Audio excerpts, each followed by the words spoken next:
Bonjour, j'ai peu séjourné aux États-Unis, mais des amis m'ont parlé de la coutume très populaire de Thanksgiving. Son origine fascinante parle d'écologie humaine.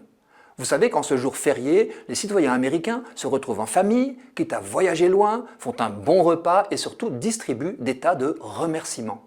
Cette fête, à l'origine sociale et religieuse, est ensuite devenue publique. Comment est-elle née? Remontons à un épisode dramatique du début de la présence britannique en Amérique. En septembre 1620, un navire, le Mayflower, quitte l'Angleterre à Plymouth. En novembre, sa centaine de passagers débarquent dans la baie de Plymouth, dans l'actuel état du Massachusetts.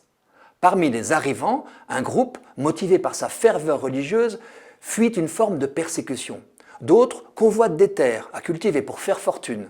À bord, des passagers du Mayflower avaient élaboré un contrat pour s'entendre à minima sur la façon d'édicter des lois communes pour leur future ville.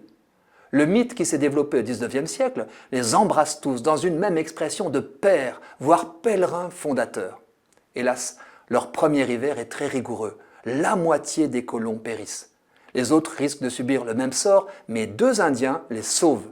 Avec d'autres membres de leur tribu, ces autochtones leur apprennent à survivre dans ces territoires inconnus. Comment pêcher et chasser, extraire de l'érable son sirop, se garder des plantes vénéneuses et surtout cultiver le maïs. On imagine l'allégresse de la communauté à la première récolte. Elle fut l'occasion d'une fête et de remerciements aux bienfaiteurs et à leur tribu, mais aussi à la providence divine. Quand on sait ce que fut ensuite le sort des Indiens d'Amérique, on ne peut qu'être ému par cette fraternisation originelle. Ces deux Indiens avaient appris l'anglais. L'un, Samoset, en côtoyant des pêcheurs, l'autre, Squanto, pendant une longue période de captivité en Angleterre. La solidarité des autochtones avec les colons en péril est d'autant plus touchante. Au fil des ans et des récoltes, ce jour d'action de grâce s'est perpétué. Abraham Lincoln a décrété un Thanksgiving national en 1863, en pleine guerre civile. En 1941, son successeur Franklin Roosevelt l'a fixé au 4e jeudi de novembre. Je trouve touchant qu'à l'origine de cette fête, il y ait la transmission par une communauté humaine de savoirs ancestraux sur son territoire, leur réception par une communauté d'arrivants lui permettant d'en tirer subsistance et de s'y enraciner, et la gratitude de ces migrants à la fois humaine et spirituelle.